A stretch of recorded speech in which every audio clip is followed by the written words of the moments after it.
कदा वा त्वां दृष्ट्वा गिरिश तव भव्याङ्घ्रियुगलं गृहीत्वा हस्ताभ्यां शिरसि नयने वक्षसि वहन् समाश्लिष्य अग्राय स्फुटजलजगन्धान् परिमलान् अलभ्यां ब्रह्माज्यैः मुदम् అనుభవిష్యామి హృదయే.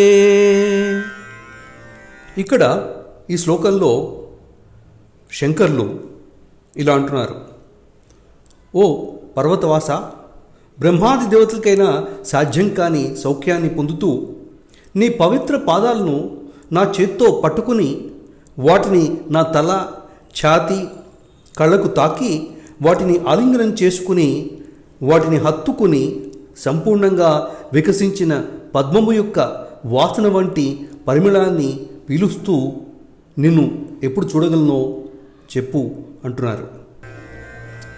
కదా వా త్వాం దృష్ట్వా గిరిశ తవ భవ్యాంఘ్రియుగళం గృహీత్వా హస్తాభ్యాం శిరసి నయనే వక్షసి వహన్ समाश्लिष्य अग्राय स्फुटजलजगन्धान् परिमलान् अलभ्यां ब्रह्माज्यैः मुदम् అనుభవిష్యామి హృదయే.